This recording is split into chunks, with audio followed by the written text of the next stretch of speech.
Hey everybody, welcome to Matt Men, your source for all things professional wrestling. I'm Andrew Zarian, the birthday boy today, and I'm joined by in studio, the one, the only, the visitor of visitors, Rich Stambolian. From another planet that's 5 minutes away. Fortunately for me, it's an easy commute.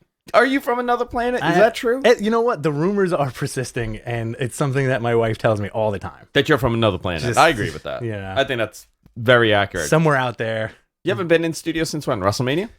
Since night one at WrestleMania, when it was WrestleMania, and we were here with Jarsh, the world's greatest frat boy. Yeah, slut boy. Flat boy. Flat boy. He is a flat boy. Very flat. He's two-dimensional. Rich got me a present here. He brought me a beautiful bottle. I haven't opened it, but the card, I'm going to read this for everybody. It's my birthday, by the way. I turned 37. A lot of people have been asking me how old I am. Apparently, I either look really way younger than I am or way older. There's no, accurate answer. Yeah. I've gotten 30, which I'll take. I'll take 30. I'll take 31. I'll take 32. Absolutely. I will not take 40 or 41. You don't look like you're 40. I don't look like I'm 40. My skin's hanging on, man. Yeah. You got to... Listen, both of us have discussed that how much stuff we got to put on our faces now. Tremendous. Yeah. So, here is... I got a bottle, and the bottle says... Rich's card reads... And I kid you not. So thanks for all the orgasms. Happy birthday, Andrew. I think I'll have another. Love, Rich. This is taking a turn, guys. Here it is. I don't know if I can focus in, but here you go. And on the back, it says, anytime, anywhere, make time for pleasure. Yeah. Where did you get this? My wife bought a bunch of stuff, and all these cards were to varying degrees in the boxes, just in case, I guess, if you were handing them these things out as gifts. So I was like, oh, Andrew's birthday's next week. Why not? Oh. Let's get started. Ooh, yeah. Basil Hayden. Yeah. One of my favorites, by the way. Okay. Yeah. Cool. Basil Hayden's one of my favorite whiskeys. Awesome. Beautiful. Let's get ripped, bro. Beautiful. I gotta be a good boy. I feel like I can't do that anymore. Let's get rizipped. Rizipped. I'll get rizipped. Guys, this show is all about professional wrestling. We're gonna have a lot of fun today. Nice quick one today for everybody. I do have a lot of news to talk about, obviously. Yeah. I was told a piece of information that I'm going to now announce today on the show, and then hopefully MG Geek and Jonathan will work at this and put it together on TikTok and YouTube, because this is a big story. But there is a ton of stuff happening in wrestling. I know that you've been following everything this week. Did you like what you saw this week with all the shows? I mean, even Raw wasn't terrible. Listen, I think I made this announcement last week. Plug it in. You're out. Am I? Oh boy. Yeah, there you I'm so excited. I think I made this announcement, quote unquote, last week on the show. I'm kind of done with Raw. I tuned in for 3 minutes the other day. Was like, no thanks, and that's it. Yeah. It was not easy. It was not an easy show. There you go. It's okay. You could sneeze. Raw was not an easy show to watch. Obviously, SmackDown, Jimmy Uso has returned. Cool. All right, fine. SmackDown ratings were pretty good. Mm-hmm. They had that throwback episode on Friday, and it was a nonsense episode. It's very whack, to be honest with you. So I asked, right? I was like, guys, normally when you guys do stuff like this, like a Legends or like a retro or a throwback, there's so much more effort put into it. And immediately the response was, oh yeah, this wasn't our idea. It was a Fox mandate for all their sports programming to do like a retro night. And they just did like the bare minimum and just put graphics up. It was graphics like nothing. You would have expected something kind of funky. Teddy Long showed up, right? Teddy Long showed up. They also were talking about how the guys were going to be in like different gear. Like they were going to dress up. And that opening package was such a freaking conundrum. It was, honestly, watching it, it was guys that don't watch wrestling were told, hey guys, do like a throwback episode. Yeah. And they're like, okay. So they did the Saturday, was it the primetime intro or the TNT intro? Right? The primetime wrestling intro. That was the video. Yeah. They had a SmackDown package. They had the fist, and all the logos were the old school Raw logo, WWE logo, not even like old school SmackDown. It made no sense. I think they showed the IcoPro commercial, and I want to say like everybody was. I think the fist was the big thing that people were talking about. The virtual fist. If you haven't watched, if you watch SmackDown from its inception, those first few seasons had like a giant man-made fist coming out of the stage. I'm into it. But now that they're doing the digital statue stuff, like when Roman comes out, that thing fools people. You know, what are you doing? Don't stand up. You make me so uncomfortable when you stand up in the studio. I'm standing. This is gross. Oh, yeah? Is it like that? It is. Oh, boy. Anyway, so SmackDown used to have this big fist, and now that they have the capability to do like the digital 3D nonsense, they did the digital fist, and it looked fine. Yeah. But when people see that Roman statue, people think it's a real thing sometimes. I see it on like the timeline. On my social media feed. That it's like real. People are like, whoa, they're moving that in and out of the frame. Dude, that Roman intro's great though. You know, with that 8K camera. You like the hologram? I mean, not the hologram, the new music? I like everything. I like the whole package for Roman. I think he's excellent. So that happened on, those were the big things on SmackDown, obviously. We also found out, I think we discussed it last week, that Daniel Bryan's contract is over. We brought that up, and what his possibilities are, we'll see next couple of weeks. We'll know more. Raw, Jinder Mahal has returned with a new entourage. What is it? Veer and Stinky? What is it? Shanky. Is it Shanky? Yeah, Veer and Shanky. One of them was a baseball player, right? One of them was like a top prospect. Okay. I believe I think Veer was a top prospect pitcher. Okay. I kind of like Jinder Mahal back. Yeah, absolutely. You know why? I'll tell you why. Go, tell me. I'll tell you why. Tell me. This dude is a wrestler. Classic, in the classic sense of the word. Yeah. Classic sense of a professional wrestler. It's Jinder Mahal. Big. Jacked up, ethnic, yes. Right? Perpetuating his ethnicity heavily. Still could be Italian. It is wrestling. He could be Sicilian. He is Sicilian. That's the reality. Jinder Mahal is Italian. They only use Italians in WWE. Did you know that? The Usos, Italian. I wouldn't be surprised. Okay, Seth Rollins, Italian. Bobby Lashley, Italian. 20 years from now, I wouldn't be surprised. That day when I found out Chief Jay Strongbow was an Italian man, it threw me for a loop. I was like, what? Vince McMahon, Italian. Braun Strowman, Italian. Big Italian. Big Italian.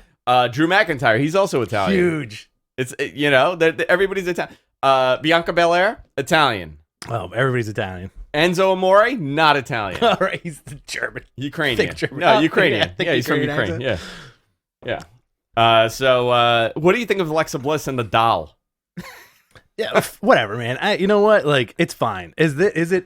I have to, I honestly not taking a poop on it, but I have to look at Raw sometimes and be like, am I entertained by this? You know? And you know what, though? Are you? No. Ever. Not ever, but I haven't been in the last few weeks. Like, it's not like I'm looking for like that adrenaline rush of pro wrestling. I don't care. And you know me. Like, you've known me for a very long time. I'm a very minimal, low expectations fan when it comes to everything. You know, like, I don't really complain.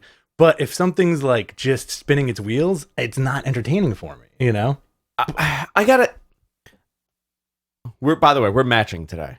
Yeah. We're in our Queen's finest. Black t-shirts. Adidas sneakers. You're wearing shorts. Black Adidas sneakers. Yeah. Holy shorts. You saw my new J's? Let me see. You want to see my new Jordans? I took my foot off. Look at these. Oh, nice. Look at these. You get those birthday J's? Yeah, awesome, just man. Birthday J's. Very nice. That's all I do now. I'm a 37-year-old man that just wears Jordans, and I can't get the shoe back on. I got to wait till Rich is talking. I get the shoe back on. There's a great Bill Burr quote, and I'm going to paraphrase it.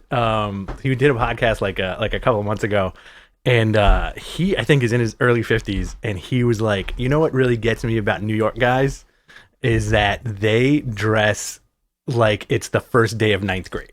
That's fucking great. That's so accurate, dude. Like crisp sneakers, like hat. Yeah, hat. I got my hat right now. I got my Adidas hat right. You got a hat, always, J's, you know. That is actually very accurate. I always dress like a... I went to like one of my friends' barbershops because I wanted like a really good fade. Yeah. If you're from New York, there's nothing better than going to like a Dominican guy to get a fade, you know? I guess so. I came out, dude. I came out looking like a crisp middle school drug dealer. Yeah, dude, all right? Absolutely. My fade, I had a 0 on the sides. Perfect. Yeah. I had my Jordans. I had my baseball cap. I had my big bomber jacket. I'm selling weed to middle school kids. I mean, it's the epitome of being from Queens. So I thought, this is what I'm thinking. Like, we look back at that corny era of WWE. By the way, we're in 1992, 93 right now. You think so? 93, 94. All right. We're in this era. We've officially hit this, right? Okay. Vince cool. all about the big guys. Cool. Forcefully. Very forceful. The little guys are the workers. The big guys are the main attraction. And you have people putting hexes on other ones, bleeding black goo. When we look back at that Papa Shango stuff, we agree that it's ridiculous, but I look back, I'm like, that's fucking gnarly. And I loved it as a kid. I was like, wow, this is pretty wild. Because I was a kid. Yeah. Is that the attempt? Like, are the kids that were 11, 12 now watching this and saying like, oh, that's pretty cool? I don't know. I think it's very subjective to go off, to agree with you and also to go off on a separate tangent.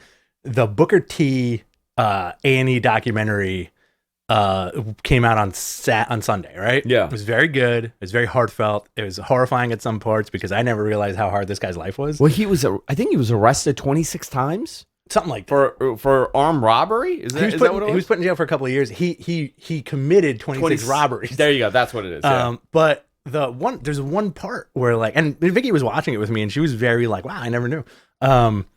There's one part where he goes, like it was different to be like a black superstar back in the day. And then they showed clips of like Coco Beware and Papa Shango.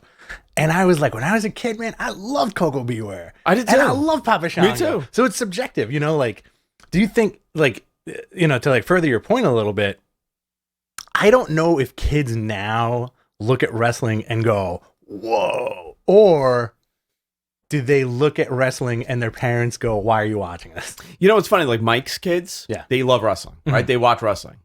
But there are moments, they like the big guys. It's fascinating. Like, they love like Braun Strowman, Big Show, Drew McIntyre, Bobby Lashley. Those are the guys they talk about. They don't talk about Daniel Bryan. I mean, Daniel Bryan's an exception, actually. Let me not use. They don't talk about Seth Cesaro. Cesaro. Yeah. There you go. Cesaro. They don't care about that. They look at the cartoon aspect of it. So for us, I think it was cool when Coco Beware would come out with the freaking bird and do this shit. You know. By the way, one of my favorite tag teams, Coco and Owen. Yes, I thought you meant like Coco. Like Coco. Oh no, forget. Like he's not my favorite. No, he's not my favorite at all. So, Jinder Mahal's back. Alexa Bliss came out with the doll. That whole thing. We'll skip that. NXT was a pretty good show. Solid show. Okay. Kerrion Kross is a star. This guy's presence, his delivery, it is there. Do you have confidence that this is going to work on the main roster? No, I think he should be kept on NXT for a while. Also, my worry with him, again, this is just like a weird, like a fanboy thing, he looks dominating and big on NXT, right? Yeah. What happens when he's standing next to Randy Orton? That's an actually interesting comparison because that's the exact comparison I was given when I asked somebody. They're like, yeah, I mean, he looks great, but you put him up next to Orton. What happens? 6'5", 280. I don't know. Well, what is he, 6'3"? I don't know, but that's in like wrestle speak because nobody has like the exact height, right? No, only in professional wrestling can you go from 5'8" to 6'3". Like you'd be billed at like 6'1". I'm 5'9" and like a half, so probably. Yeah, you'd be billed at 6'1". I would feel comfortable at 6 feet if they build me at 6 feet. Yeah. 6'1" is stretching. I'm gonna have to put a couple more pads in those boots. There you go. But I feel like it's you never know the accurate truth. No, you don't. Like what? All right, I've said this story before. Like when I met War Machine. Okay. I was like, oh, I'm gonna meet these giant dudes backstage. And they're not that big. They're not that big. Well, same with like Bobby Fish. We met Bobby Fish.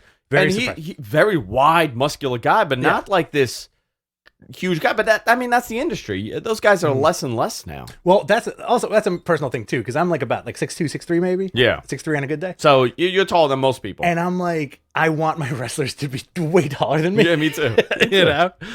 NXT, let's go down this card, Rich, if you have it in front of you. Kerrion Kross came out, defeated Austin Theory with Johnny Gargano outside. It's a good match. It was a good match, and it was a decent show, but they don't have the star power on this thing. Why do you say that? Who's the main star of the show? Well, I do think it's still Finn Balor in a weird way. Yeah. But this is kind of how NXT was, right? Like that when it was the hour-long show, you'd get your 10-minute main event with your star. Samoa Joe, Nakamura, Sami Zayn, etc. Kevin Owens, right? Now, I feel like that's kind of spread out where Balor is still the top guy in a weird way. Balor's still the top guy. Gargano's still one of the top guys. You have Kerrion Kross. You got Pete Dunne. You know, they're top guys. They're not bad, but they're not, like, I don't know. There's something off about the show. There's something that they need to do, and I can't say what it is. Who would you make your top guy? Or who do you think has that star power to attract an audience in NXT right now? I would move Nakamura to NXT. Yes. In a freaking heartbeat. Absolutely. Like, I wouldn't even think twice about it. That would be, like, if you told me, like, okay, what do you do? Yeah. I would have Nakamura go down to NXT. Mm-hmm. I would keep Balor there a little bit. Mm-hmm. I would bring Ricochet back to NXT. Okay. And now you have two guys that are big names that you can mix and match everywhere. Okay. You know, those are guys that can work with everybody. Kerrion Kross could work with Nakamura. Yeah. Johnny Gargano could work with Nakamura. Tommaso Ciampa could work with Nakamura. And the same thing with Ricochet. I would put Ricochet in the North American title picture, have them do stuff with them.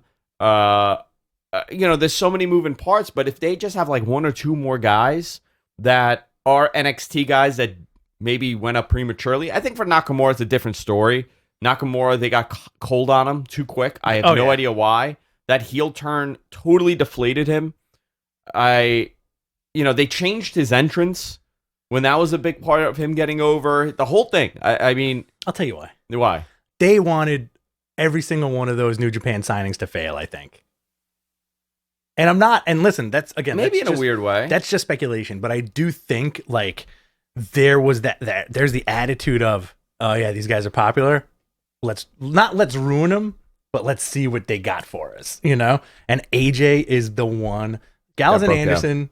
Shinsuke Nakamura, AJ Styles. AJ's the one that is so talented. He's been around more, I think, than the other two guys. Yeah. That he clawed his way to his spot, right? With Nakamura, I want to say it was that John Cena match where he dumped John Cena on his head and somebody in the back went, hey, you can't hurt a top guy. Maybe it's something, because how do you put this guy in WrestleMania, you know, give him a WrestleMania title match? How do you make him win the Royal Rumble? How is he one of your more breakout stars in that time frame, 2016, 2017, 2018, and you totally cool off on him? There's a reason. I don't know what that reason is. I don't know why they decided that, but that's what they did. Do you think it's because WWE can only book an Asian superstar as a comedy character? I don't know, man. I don't think they get it. I really don't. I don't think they understand. Like, you would never see Yuji Nagata on Monday Night Raw. We should talk about that. In that match. In that match, never. Exactly. Never, ever. But you get choppy. You get choppy. You get no speaky English. You get right? Akira Tozawa, whatever he's doing. Whatever the hell he's doing. Whatever they turned Tajiri into. Which was hysterical and entertaining. Yeah. But it just seems like they don't know what to do with these guys. Kushida, they're doing a good job with.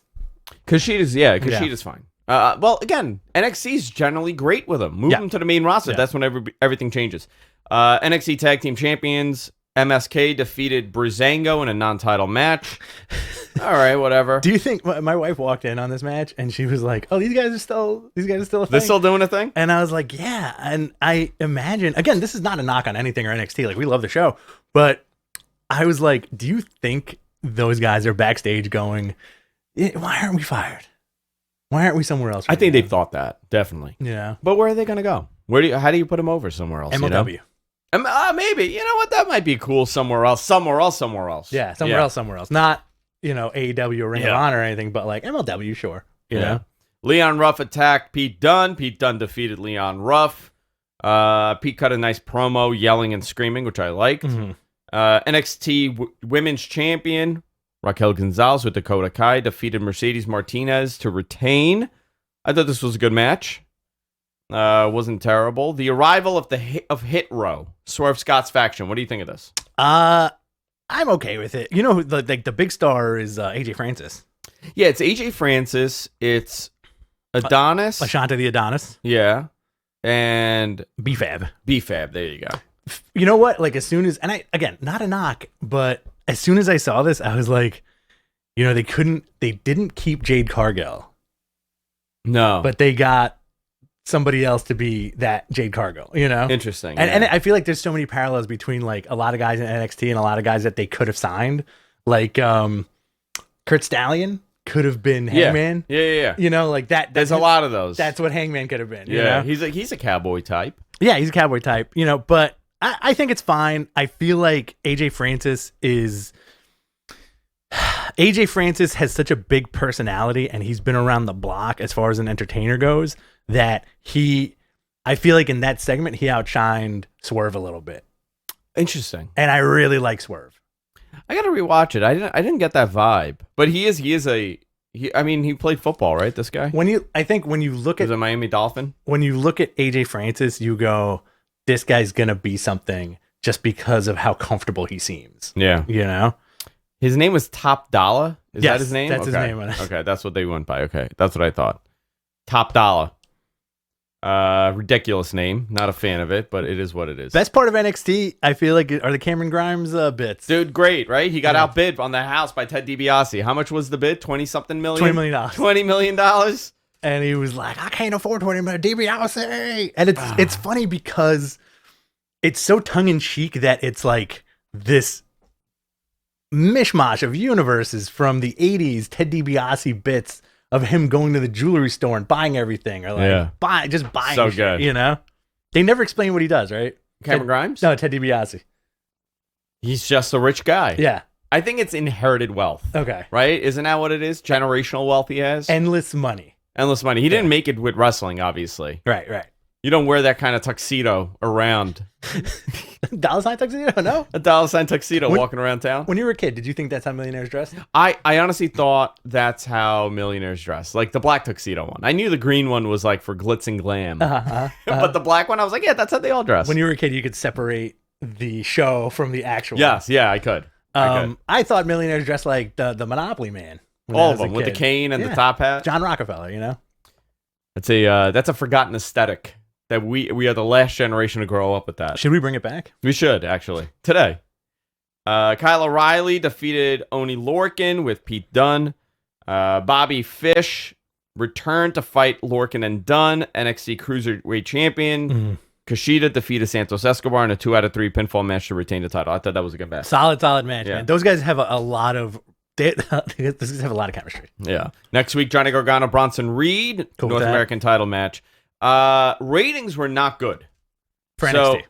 Not good for NXT. 697,000 viewers with a .17 rating in the 18 to 49. Obviously, this is a rebuilding phase. This is the worst since being on Tuesdays, down from the 761 of the previous week. I'm not going to take this as a sign of bad things. I think they're in a rebuilding process. Yeah. I think the things have been. By the way, did you notice that they changed the coloring a little bit for the show? I wasn't really paying attention, but you did blow up the group chat with your 2 cents about it. There's a little bit more color, less greens and yellows. Okay, which I like. NXT next week is going to be increasing the attendance for the Capitol Wrestling Center, which is nice. You're going to have more people in the building, which is great. Cool. I'm surprised they're not. I was certain they were going to incorporate a live audience in the Thunderdome. Yes, I agree with that. And when I asked, they said they're going to have, it would be a very difficult time because the way things are set up, it's not per fire code for live audience. Interesting. Okay. Like for that to have more people in the building. Structure. Because this, and off camera, it's a real shit show. Like there's stuff everywhere. Like it's really not great. Like Thunderdome. Yeah, so it's aesthetically, it doesn't look like, you know what it's like? you know how I clean the studio? Like, this is actually like a functional room. Yes. Yeah, right? absolutely. Where a lot of other people, like Spencer's studio, Yeah. it's one shot and that's a set on the shot, but it's like like there's nothing else. Yeah. This whole room has been set up like a set. Yes. So if I go to another camera or if people come in, they're like, oh, okay, it doesn't look crazy. But if I only had like one wall with like, foam padding and a camera pointing, you're like, okay, well, this is kind of weird. Yeah. You know? Yeah. So I think right now they're in that weird category. So I do have some news. Sure. I was told this last night and yesterday afternoon, and I was told to wait to talk about it and post about it until AEW. So a little bit more people find out about this. But it looks like WWE is going to be touring starting July 16th. Cool. This is for the main roster shows. So SmackDown would be the first one with a live audience. I have no idea where they're going to do it. I don't know anything beyond that. The date to start touring is July 16th. Or, listen, I could be wrong with that. You know what, Rich? Let me read the message. Okay. You want to do this? Let's do this here. Let's do it. Can you read it like an old school telegram? Let's see. Andrew, stop. Fans back with July 16th to the 19th. Cool. That was it. Now, I don't know if that's like a one-off week that they're going to have fans. You know? Are they gonna make sure everybody brings their vaccine cards and all that stuff? It's Florida. If they, I'm assuming that. they're doing Florida. Let me just say that's just an assumption. So 16th is Friday, 19th is Monday.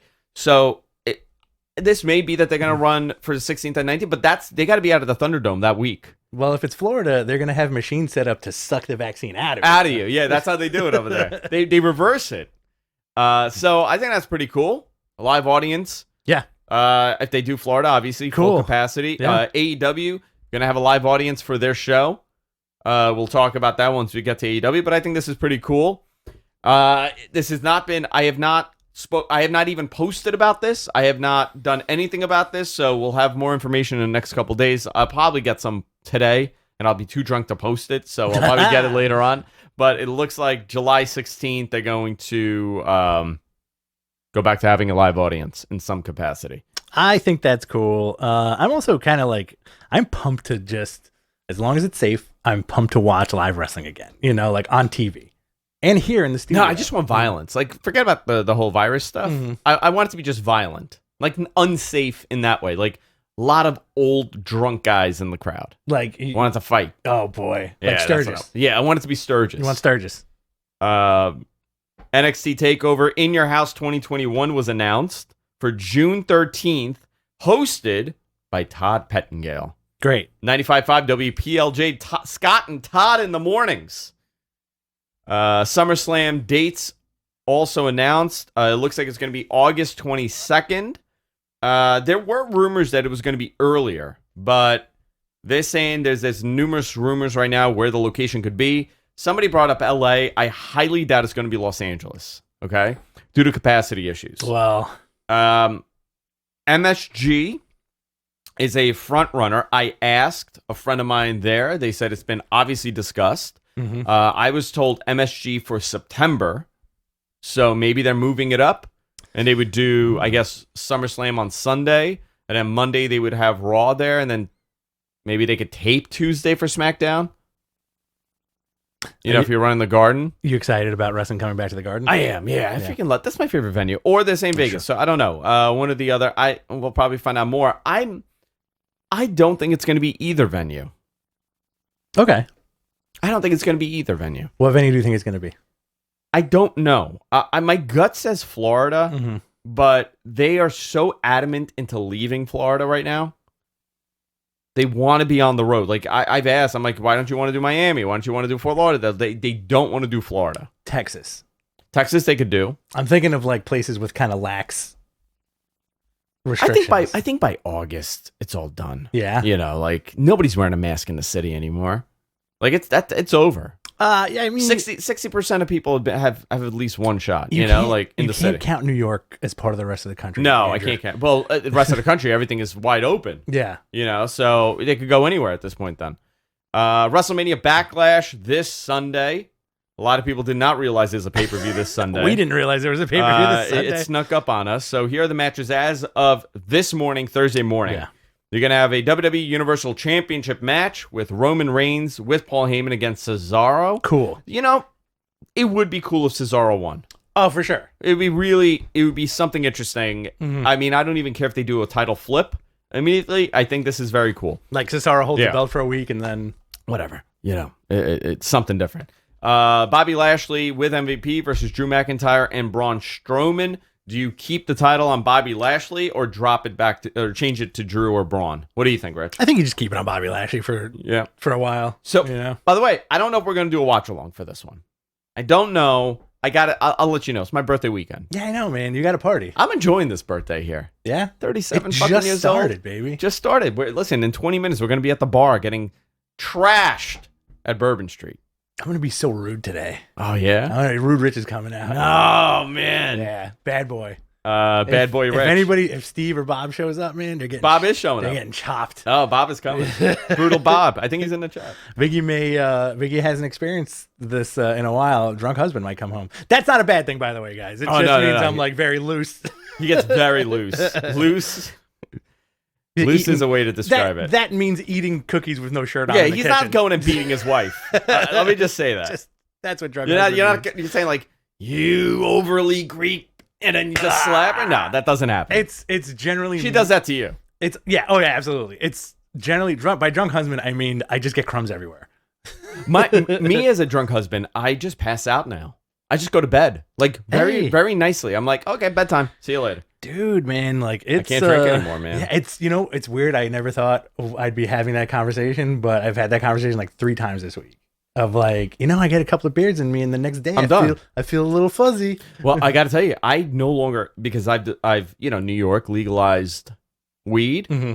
I don't know if you know this. I'm not a big smoker. No, I can't smoke anymore because of the pneumonia that I had about 2 years ago now. Oh, yeah. It ruined my lungs. I still have scar tissue in my lungs. That's why COVID, I was like, not afraid of like getting sick, but I was a little concerned because my lungs are really beat up. Mm-hmm.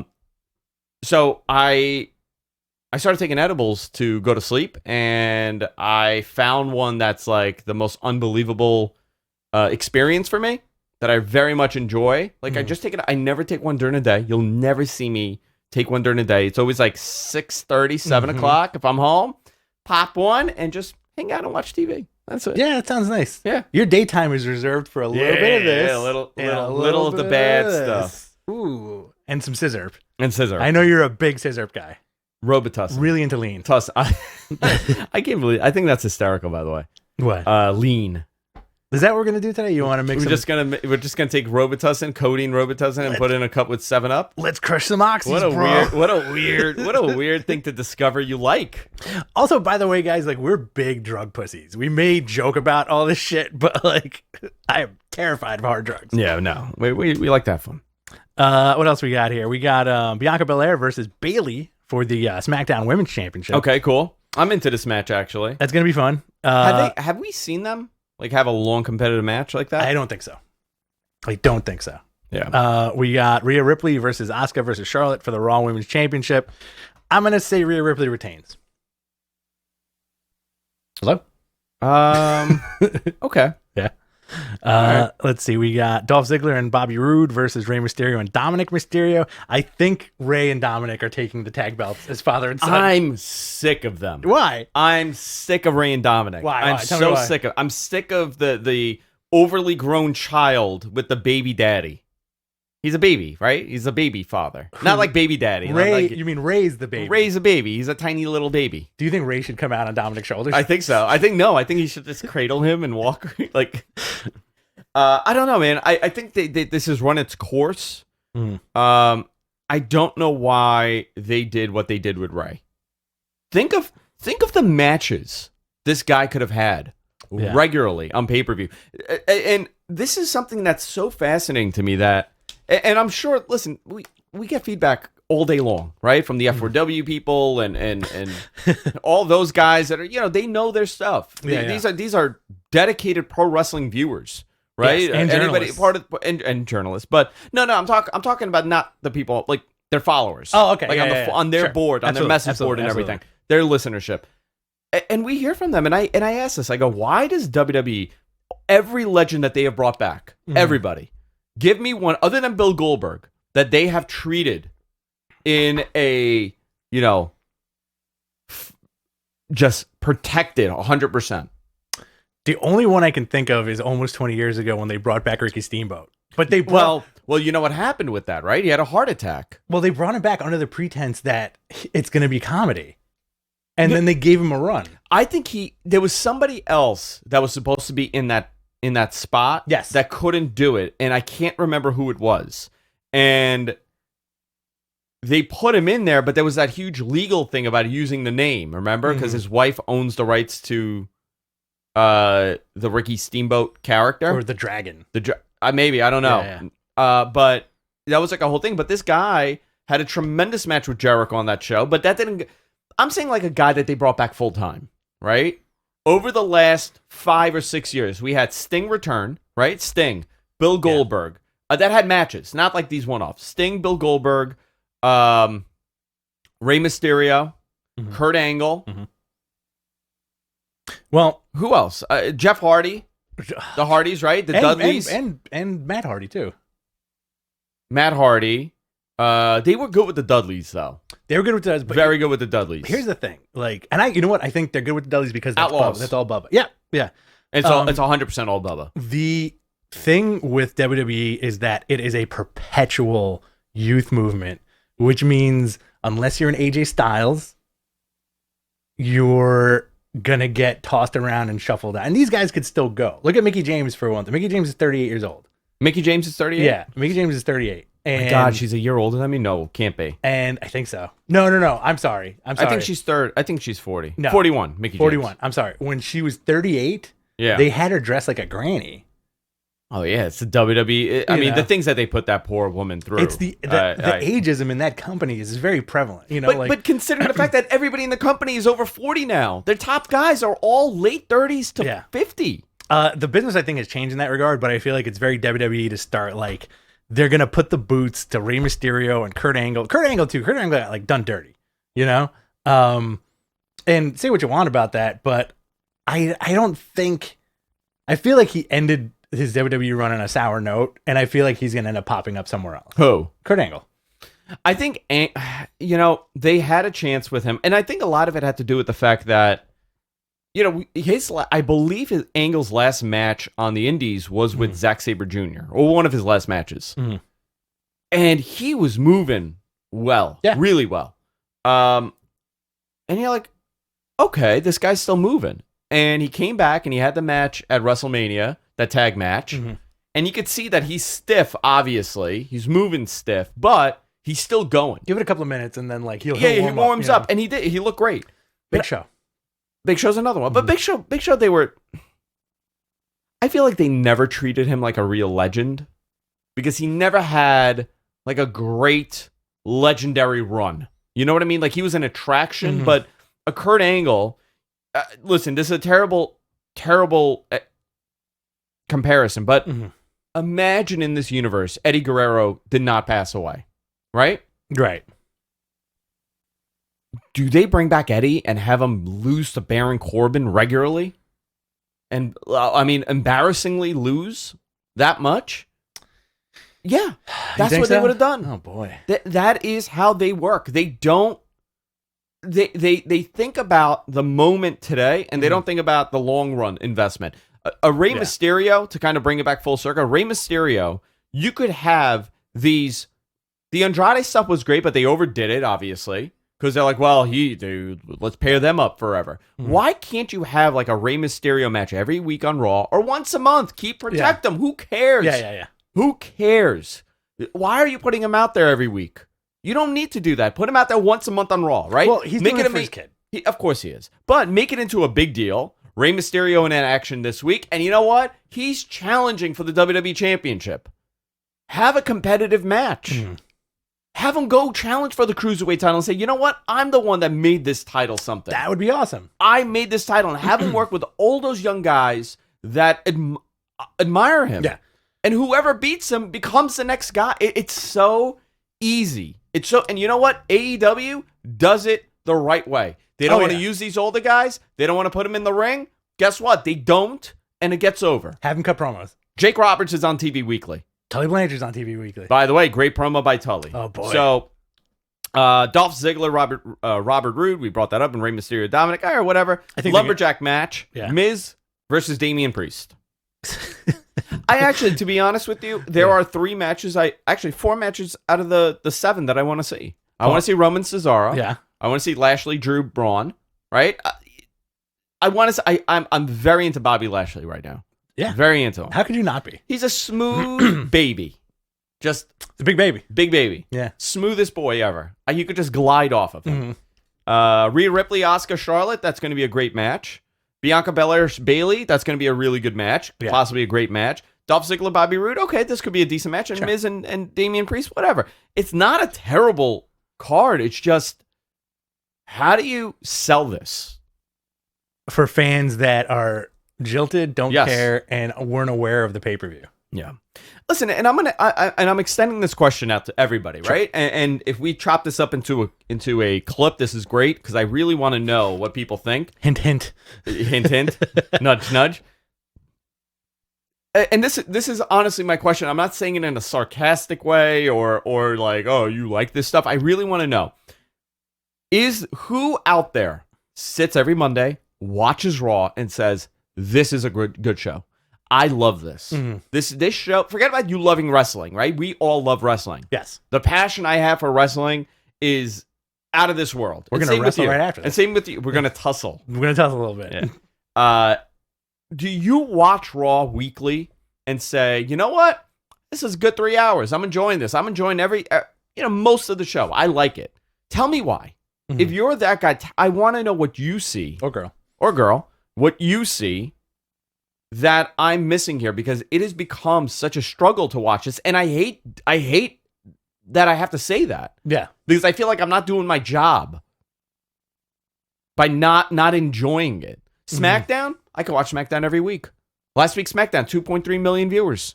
Yeah, right. AEW, there has not been an AEW that I haven't enjoyed in a long time. Oh yeah, I mean, there are ones that I'm very honest about it when they have a bad show. A couple weeks ago, they had an show.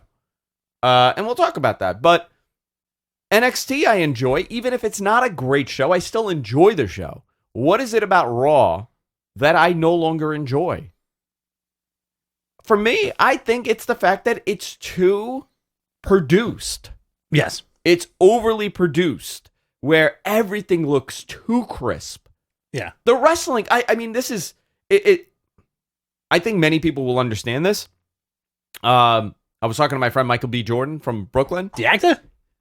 And I was like, hey, Michael B. Jordan, what do you like about wrestling? He's like, hey, to be honest, I really like The Miz. I don't like John Morrison. And I love Big Bobby Lashley. Hey, Mayor de Blasio, what do you think of Bobby Lashley? And he was just talking to nobody. And I'm like, dude, Mayor de Blasio's not here. He's like, hold on, let me talk to my other friend, Michael Jordan, the basketball player. And he brought him out. And then we were just hanging out, talking about wrestling. Where was this? And where in Brooklyn was this? It was at Penn Station. Yeah? Yeah, waiting for the train. We were waiting for the one train. Uh-huh. And he's like, hey, Andrew, it's me, Michael B. Jordan, the actor from Brooklyn. He had a big Sicilian flag he was waving around, too. Oh, is he Sicilian, He's Sicilian, too. Everybody's Italian, man. Everybody's Italian. Can we name the title of this episode? He's like, I'm from Calabria. I'm not from Sicily. I'm from Calabria. Maroon. Did you see the card that Jess drew? She made me a card, a birthday card, and it's a gabagool on it. Did you get my friend? Here, look. It's Gabagool Man. Oh my God! Did you watch the video I sent you yesterday? Which one was it? My friend Alex, my friends Alex and Elaine sent me that yesterday. It was the YouTube Sopranos theme. We'll watch it later. It's pretty good. Woke up this morning, got some Gabagool. Yeah, I see that. It's fucking great. Yeah. Great. Anyway, back on track. I know Mr. Gonzo hates it when we have personalities. It's okay. Our producer's yelling at us in our ear. Sorry, dude.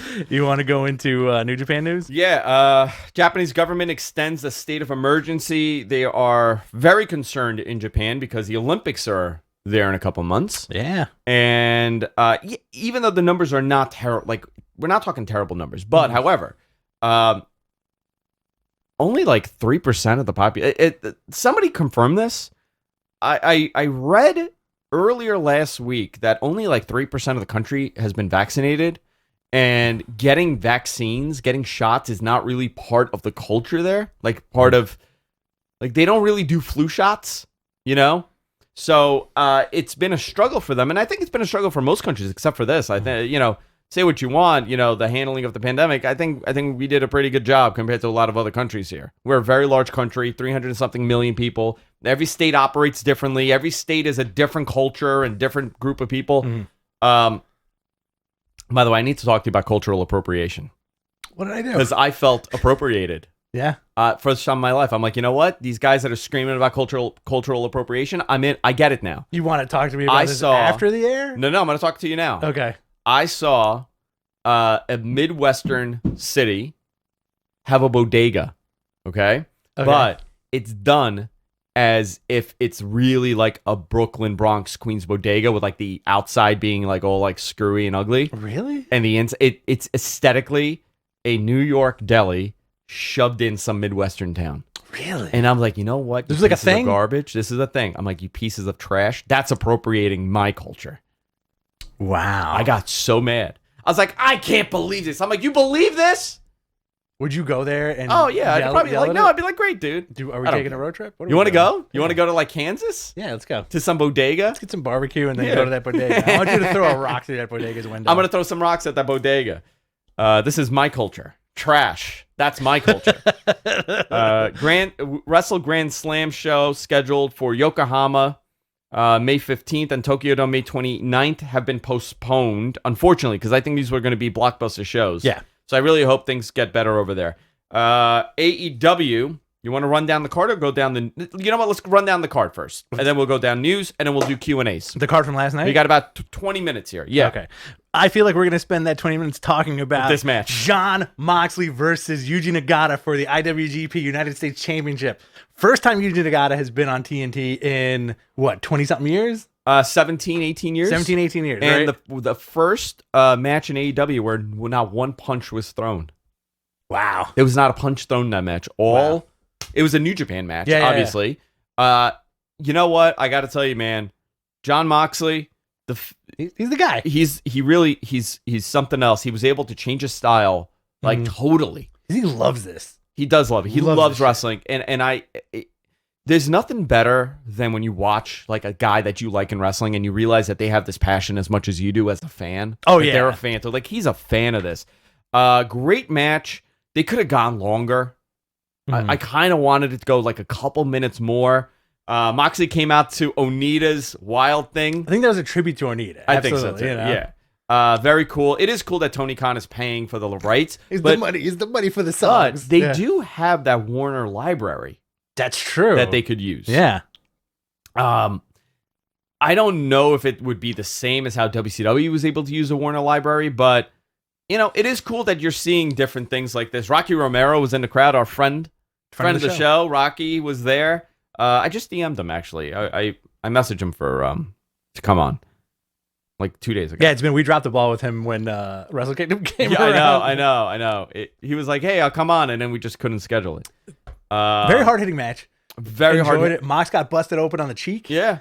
Yuji Nagata looked great, man. 53, 54 years old. He solid. He came out with Ren Narita, his young boy. Yeah. His protege. Yeah. I really loved how Excalibur talked about the third generation of New Japan stars. Like I really like that. Nagata, Tenzan, Suzuki, how Nagata trained Suzuki, and he had that hard-hitting match with very referential stuff. You know, this stuff really pops me, especially with the New Japan references and the very New Japan style match. As a fan, I loved it. I also would have loved to see, remember Shooter?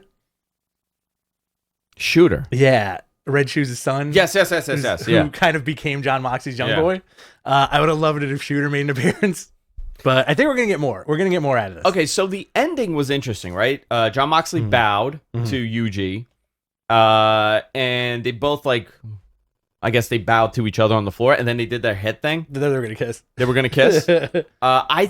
You know, if I'm going to read too much into it, I think that was the guys. the gates open now. Absolutely. That was like their not tribute, but their what would you call that? Homage? It was like their presentation that things are open now, like that was their signing. We could have these matches. We could have this. Like that was their mutual respect with the two companies saying like, you know what, we're equals in this. We're going to work together. I think this is phenomenal. Yeah. 2022 will be a very interesting year for AEW if they keep it up. By the way, I do want to say that there is a lot wrong with this company that I don't like. Okay. I don't want to come off as a fanboy, and I also don't want to come off as someone that hates stuff. But there is a lot of stuff that I don't like, but they are very good at correcting it.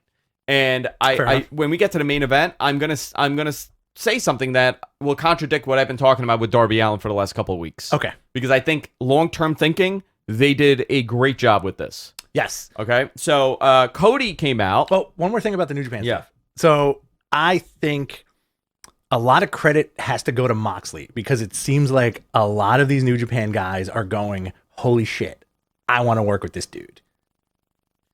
Yeah. Yeah, absolutely. That old school style, right? Yeah. Tanahashi, man, I'm telling you.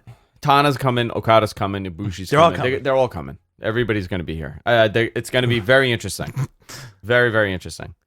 Cody comes out. This dude is huge. I mean, he's so big. He's such a big dude, right? Yeah. And he said, obviously, he's facing Anthony Ogogo at Double or Nothing. He cut a great, like, USA versus the world promo. He spoke about, he's in a interracial relationship. He's going to have a kid that's white and black, talking about America. He cut the Living the American Dream promo. Absolutely. Hearts and minds. And you know what? I love that stuff. I'm all about unity. 100%. I'm all about, forget about everything going on in the world. But at the end of the day, we're all American. And I truly believe, and I think this is the truth. There's more good in this country than the bad. The bad is a tiny little freaking pocket. It doesn't represent this country at all. But he came off. I mean, the internet was attacking him as tone deaf. And I'm like, guys, come on. I disagree with that. I totally disagree with that. Can we stop, like, dissecting these things? Like, it's pro wrestling. It's a television show. It's, obviously there's truth behind it. What he's saying, obviously, he is married to a black woman. He's having a child. He lives, he's lived this life of being the star, American dream, Dusty Rhodes, all about unity, America, all this stuff. And he comes off tone deaf. I'm like, he's the epitome of living the American dream, man. Yeah. He had a dead end job, even with his father's efforts and everything. He had a dead end job. He was unhappy. He met his wife at his job. The epitome of America, different races, different cultures all coming together. He left, started his own business, and it's been pretty successful. Literally picked himself up by his bootstraps. His literally bootstraps. By the way, that's racist. You can't say that. Oh, boy. You can't say that anymore. But like, how do you dislike this? I'm cool. I loved it. I thought it was cool. I loved it too. I feel like people need to take this stuff with a grain of salt because it's entertainment. He's a character. He's the son of the American dream, Dusty Rhodes. The son of a plumber. But I think people misconstrue that promo and calling it tone deaf for the wrong reason. Why do you think they're calling it tone deaf? Because I think a lot of people who hate watch this kind of stuff do it through a foggy lens. And Cody has a lot of people that dislike him. Right. Well, to navigate it, he was cutting the promo in order to get to the match, right? He's putting asses in seats. Yeah. Right? His promo was basically like, you drape the Union Jack over me. That's not going to happen on my watch. And this is why. I fought hard. My dad fought hard. I love this country. I'm all about peaceful race relations, and also, by the way, when Cody gets choked up during those promos, I get choked up. I was sitting on my couch like, but I think he's under a weird microscope where people can't stand him. I don't think it was tone deaf at all. I think him saying, hey, this is the American dream. I'm living it. I'm not the American nightmare for this one match. I'm the American dream. Does he come out like his dad? I would love that. But also, like, think about it. Who does he work for? He works for Tony Khan. Who's Tony Khan's dad? Don't say Shere Khan. Shere Khan? Don't Shere Khan. Shaka Khan. Okay. No? Is it Oh, Shaka? shit. Shaka Khan's the mom and the dad. Like, the older Khan, aren't they living the American dream too? Of course. Listen, You the know? guy, I mean, he's a billionaire, but yeah, of course. Listen, I think anybody that gets successful, and I don't think people realize how difficult it is to become successful, even if you have the assist of having a wealthy parent that worked hard, right? Yeah. I don't look at people and say like, well, his dad, he's relying on his father. You know what?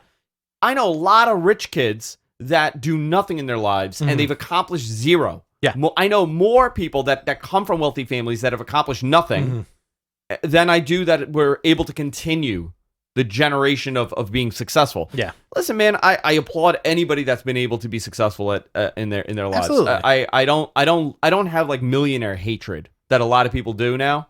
Like billionaire and millionaire hatred. I look at it as, dude, you were able to accomplish something that nobody else has because you put in work. Yeah, your email is BezosFan6969. Yeah. Bezos Musk to the moon at AOL.com. That's my email. to the moon. By the way, I love what a weirdo Elon Musk is. Yeah. He really is bonkers. He's a weird dude. Well, he came out and said he had Asperger's on Saturday Night Live, so you know. Good for him. Good for him. AEW World Tag Team Championship. I thought this was a really good match. Young Bucks, Matt and Nick defeated SCU. Chris Daniels was bleeding all over the place. I got concerned. Oh, you know what? It was actually heavy. It was gnarly, man. I think he clipped. I want to say he clipped like right here, like where the eyebrow meets the bone. When he took that super kick, and it just he was spilling blood, man. Very good job with that. So they lost, and now they're broken up. That's it. There was the Flair Michaels spot where he said, "I love you" with the super kick. So good. Very cool. A lot of people enjoyed it. A lot of people didn't like that they didn't get the reaction of SCU splitting up and cut to Mox and Kingston destroying the Elite's locker room. Yeah, I agree with you. I think that they didn't give it enough time. But I thought it was good. They cut a nice promo. The Elite cut a nice promo in the back. So now we're getting Mox and Kingston versus the Young Bucks at Double or Nothing. Cool. I feel like that's going to be a good match. You think they're taking the titles? I think so. Yeah, I think so. I think it'll add. Moxley, Eddie Kingston, we spoke about. This leads to a title match. AEW World Championship Eliminator. Orange Cassidy with Best Friends versus Pac. It was a no contest, so it was supposed to be a time limit draw. Right. Orange Cassidy, I think he got concussed from that power bomb. He snapped his head so hard on that freaking mat. Who knows what it was, but if you look at the clip, it was the super kick it could have been the super kick into the power bomb, but that 2-move combo knocked him out. Yeah. So I think this is a good idea to make this a 3-way match for the title.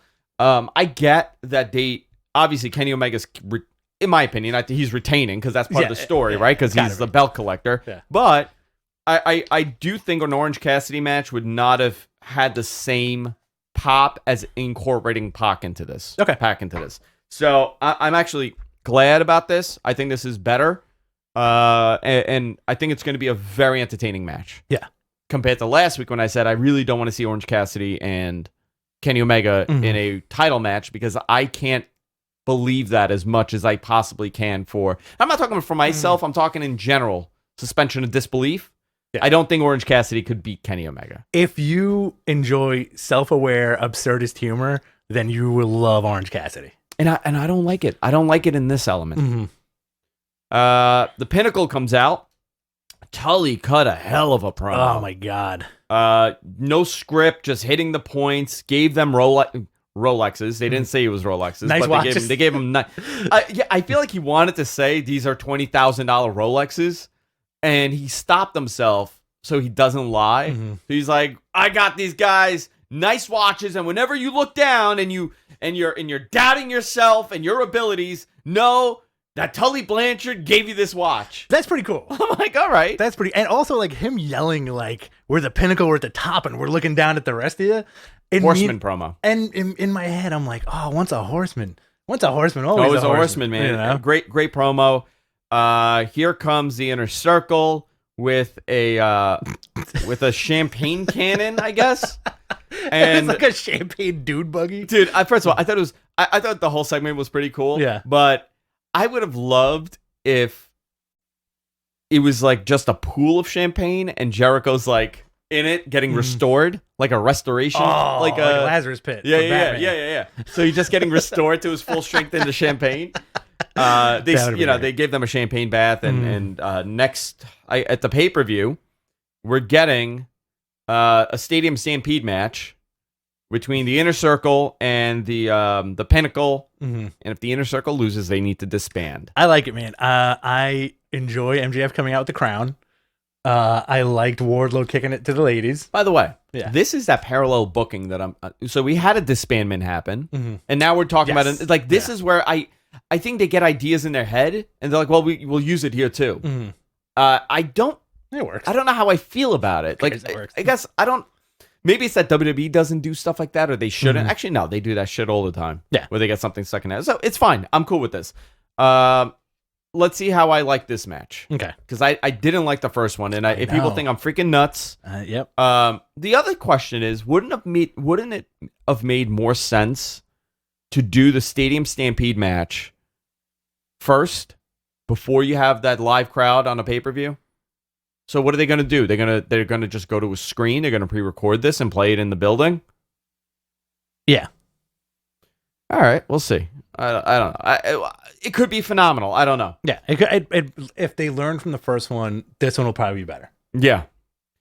Britt Baker sit down with Jim Ross. I didn't hear this one. What you think? It was good. It was good. She's good, man. She's money. She's gold. I think she's taking that belt off Hikaru Shida at Double or Nothing. Thunder Rosa defeated Jasmine Allure. I did not see this match. Thunder Rosa is so dominant. Very. And made Jasmine Allure come off as like the indiest. Yeah. Match. Do you think? How did you feel about this main event? Okay, so I could not believe Darby Allin's in his like third or fourth main event in a row. It was something. He's been in the main event every week, right? So while watching it, that Miro buildup, that video package they put out, I was like, wow, you know what? I'm kind of into this. Yeah. As soon as Miro came out, I knew he was winning that title. Absolutely. He looked remarkable, dude. I knew he was winning it. I thought they did a great job with it. The ending was weird with Scorpio Sky and Ethan Page attacking Darby and Sting, and then here comes the Dark Order. They did a whole thing. So obviously this is going to lead to some big thing now. All right, I'm cool with it. I think Miro with this title is the beginning of this. Last week, you and I were talking about, when is the time to pull the trigger on Miro? Obviously, it's now. Great. He looked really good in the match. When do you think they're going to turn him into Zangief? Oh, it's happening daily. Because as soon as he came out the red trunks, I was like, oh, this guy just needs a mohawk. And his needs a mohawk. And the hair is growing, right? Yep. The chest hair is growing. Awesome. Loved it. Next week on Dynamite, we'll go through this fast. NWA Women's World Champion Serena Deeb versus Red Velvet. AEW World Tag Team Championship match. Champions, Young Bucks versus the Varsity Blondes, which I want to talk to you about the Pillman stuff. Chris Cage versus Matt Sydal and Anthony Ogogo with the Factory against Austin Gunn. So now for Double or Nothing, here are the matches. Hangman Page versus Brian Cage. This could be a good match. Excited. Cody, the American Dream with Arn Anderson versus Anthony Ogogo with the Factory. Excited for this. Excited. AEW Women's Championship match. Shida versus Britt Baker. This is Britt Baker's moment now that they're going in front of a live audience. I think Britt Baker needs to get this title.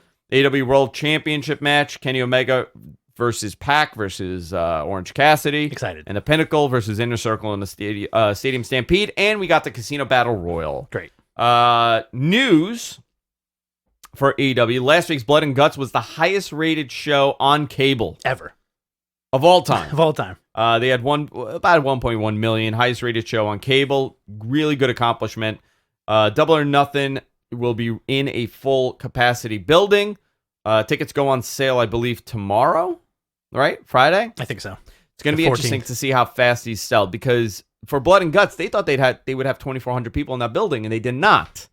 Yes, it was a Wednesday. People, it wasn't a big pay-per-view, but they had about half of that. Mm-hmm. So we'll see what happens with the tickets. AEW Fan Fest on Saturday the 29th. Live Dynamite on Friday the 28th. This will be after SmackDown because there's an NBA playoff game. Mm-hmm. So interesting. I'm curious to see what that does. July 7th, AEW goes to James L. Knight Center in Miami, Florida. July 14th, the HBE Center. It is your birthday. HBE Center in Cedar Park, Texas. And July 21st at the Curtis Coolwell Center in Garland, Texas. And Ricky Starks out for 3 months with a fractured neck. I hope he's okay. Fine. No surgery needed. I hope he's all right. Let's see. Double or Nothing we did. Other stuff, obviously, we spoke about WWE going July 16th. We'll start having a live audience for TV. What did you think of the Brian Pillman Dark Side of the Ring, both parts? I liked it. Also, I feel like it's very not horrifying, but it just goes to show you what a different era the 90s were. Very different era. And this dude, and you know what? I gotta hand it to the guy.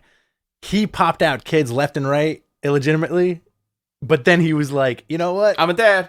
Let's let me take care of all the kids at once. Very it was sad. My wife my gauge on these is if Jess enjoys them. Yeah.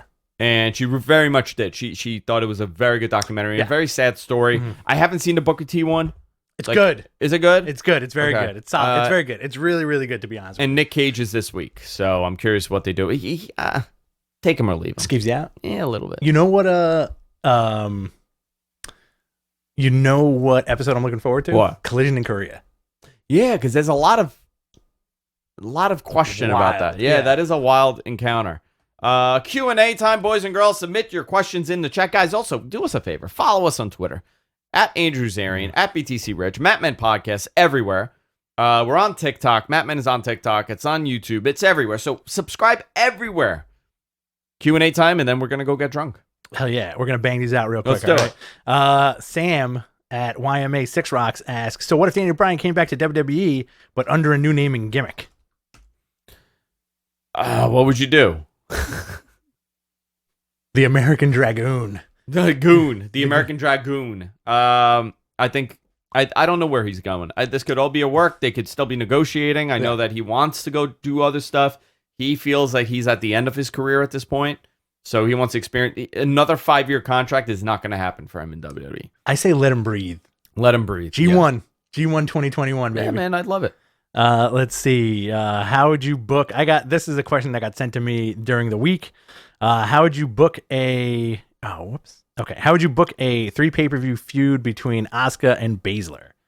The response I gave this guy, Ryan Tiffany, was first match, 2 out of 3 falls, Asuka wins. Okay. Second match, I think I had them in a cage match. Asuka barely wins. Okay. Third match, just like a really brutal, bloody, no holds barred match. Okay. Shayna wins. I would say WWE, the way that they would book this would be, it would end in a TLC match. Okay, sure. That's how WWE would do it. They would give you one of those options. Mecha Meech asks, why does Raw get the rating it does when it's not a good show? 1.8 million. I think that's not a good rating. For I a think Monday Night Show? Yeah. I think they get it because it's habit. That people tune in on Mondays even when they don't watch it.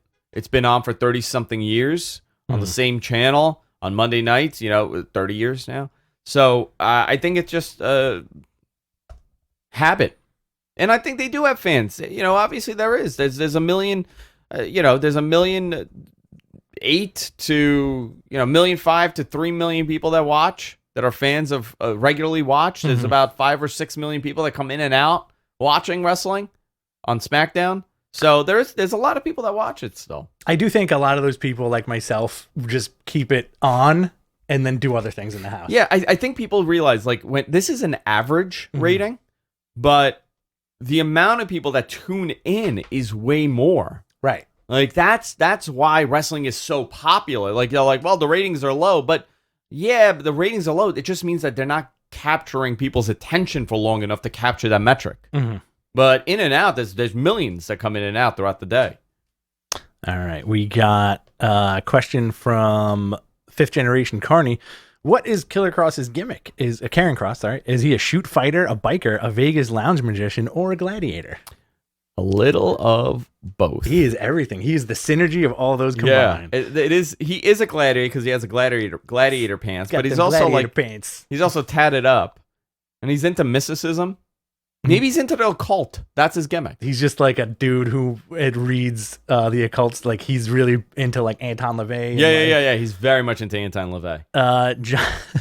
John Gorman asks, do you guys feel that AEW doing Stadium Stampede at Double or Nothing, who erased the question as I was reading it? Moving on. I think you did by accident. No, I didn't even touch it. Oh, boy. Have you guys heard any of the rumors about AEW starting their second show in November on Fridays? I have not heard anything about that. I could ask, though. I could ask about that. I have heard, however, that WWE's second NXT will be deleted because you talked about it already. Okay.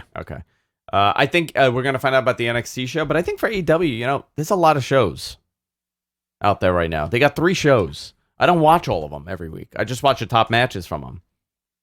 All right. What else? Do we have anything else? I think we're good, man. Like questions, I'm pretty sure we're... let's check the chat room. I think we might be done. I think we are done. I think we're done. Are you done? Right. I'm done. I'm ready to start my day. Are you ready to get done? I'm ready to get done. All right, guys. Listen, that's it for this week. Rich and I are going to be out. We're going to be at Bourbon Street on Bell Boulevard. Send your gifts there. Let them know it's for us. Rooftop, baby. Rooftop. I'm going to throw Andrew off the roof. He's going to throw me off the roof. Yeah, we're going to have a nice rooftop afternoon. Rooftop brawl. Rooftop brawl. There you go. All right, guys. We'll see y'all next time. Later. Take care.